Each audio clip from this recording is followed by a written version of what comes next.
Before I announce the winner of the No Shred Challenge, yesterday I announced a concept album that I've been working on for a while, and it comes out next week. If you want to check out the announcement video for that, you can click here. Otherwise, keep watching, and the No Shred Challenge results begin now! Hey everybody, so if you aren't aware, and for some reason you're watching this video, a couple weeks ago I did something called the No Shred Challenge, where basically I made a backing track at 189 beats per minute and told people to solo over it. The only rule was no shredding, so no obnoxiously fast playing or anything like that. And it was just an example of, or not an example, an exercise to get people to think about the notes that they're choosing when they're soloing and the way they structure things and all that kind of stuff. And it was really, really fun. I got like 50 entries, and that's way more than I ever expected. And it was so much fun. There were a lot of really cool entries. So I'm going to go over some of my favorites and mention who the winner is. Yeah. Actually, before I get into the solos that I liked the best, I want to talk about some of the observations I made while listening to these entries and just things that I saw in general.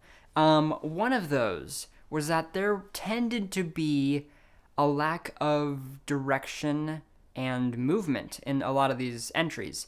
And that's really, really difficult to do. And I think direction and movement are kind of the two biggest things in making your solos interesting.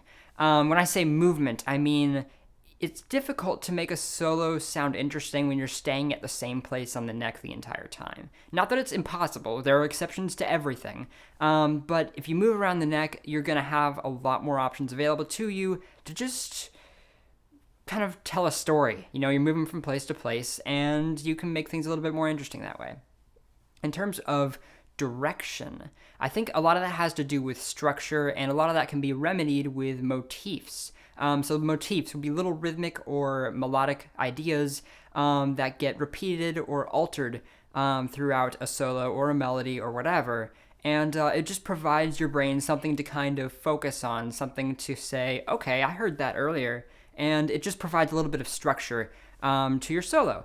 And a lot of these solos lacked that. Now, of course, motifs aren't necessary to make a great solo, but they would really help, because a lot of these felt like just kind of playing notes and not really getting anywhere with them. Another thing that I saw creep up a little bit was that several people thought, or seemed to think, that the song was in the key of C, because they kept resolving to C and they kept using an F natural. I think there were like 4 or 5 entries that did this. I guess not a lot in retrospect, but enough for me to feel like I should say something about it. Despite the fact that the backing track both starts and ends on C major 7 chords, it's not in the key of C, it's in the key of E minor.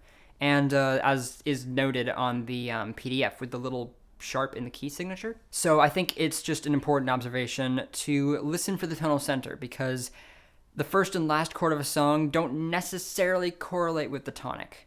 That said, there were so many amazing entries, and I'm going to show you some of my favorites. So here are the honorable mentions. I apologize in advance for butchering any and all of these names, but first, Min Dao.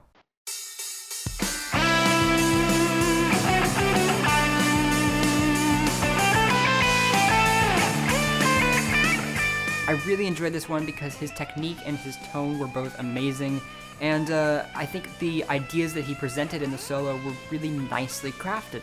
As far as drawbacks go, I feel like it could have used a little bit more in the way of transitions, because certain sections felt like, okay, here's a section, now here's a section, and there wasn't really much of a connection between the two.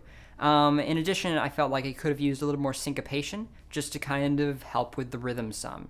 Razor 716.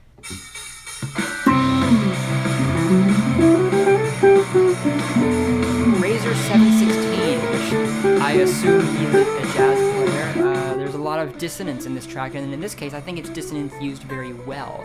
It's not called attention to, it's just there long enough to catch your ear and then move on. And I think that's one of the best ways to use dissonance. I also really appreciated the major 7 sharp 11 chord at the end. I think the problems with this solo were much like the ones in the previous one that I talked about, in that I felt like transitions could have used just a little bit more to make things come off a little more smoothly. Joshua Caraway.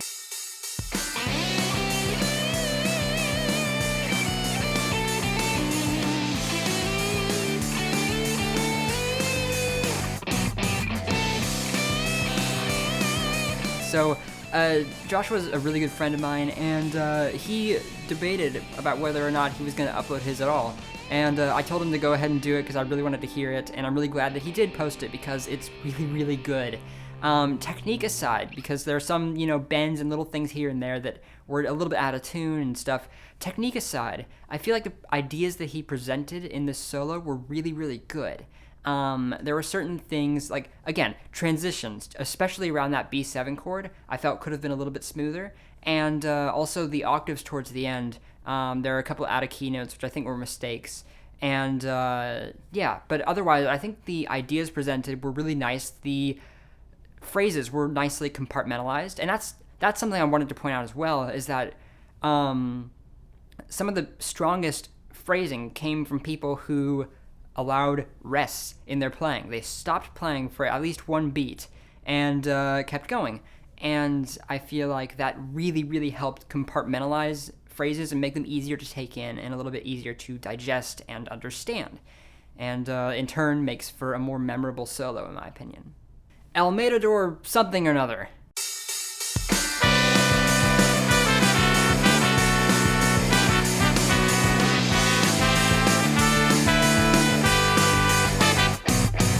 I felt a feel today. It gave me any. So this one was incredible. First of all, trumpet was the last thing I was expecting. I saw a guitar solo rather, a viola solo, a couple acoustic guitar solos, but trumpet is really cool, and also vocals, because why not? Seriously, it was amazing. I did feel like a couple of the harmonies felt a little bit strange to my ears. Maybe it wasn't that they didn't work over the chords, but it was just that I don't know. Just the direction of the harmonies felt a little bit strange to me. And also, some parts could have used a little bit less in the way of scales. But I'm just nitpicking. It was really amazing, and I laughed, and I enjoyed it very much. Now, I don't have a formal second place prize or anything like that, but if I did, second place goes to Grayberg Javelin.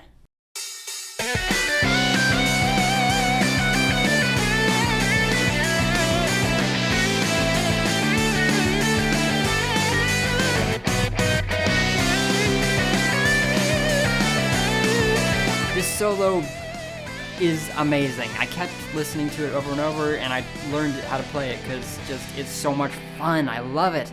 I really, really appreciate the inclusion of the piano and also the blues scale. Very few people use the blues scale, and I think you used it the most tastefully out of everybody. So the highlights of the solo, I think, aside from the blues scale and the piano, I felt that the B minor arpeggio at the start was a great idea, especially hitting that F sharp over the C chord. I love it so much.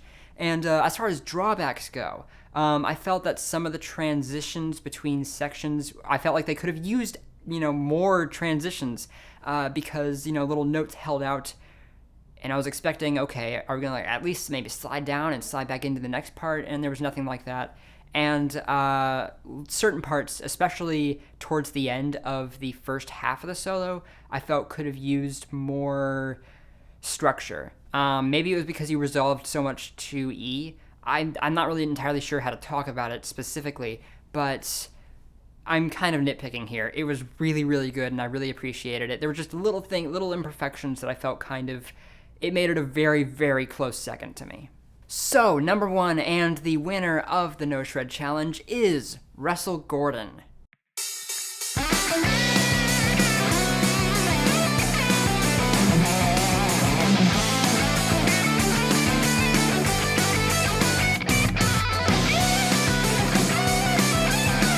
This solo blew my mind when I first heard it, and it got stuck in my head. The phrasing here was really fantastic. Pretty much everything fits over the chords so well. I really love that F sharp over the B minor 7. So I think the two biggest points for this solo for me were structure and direction.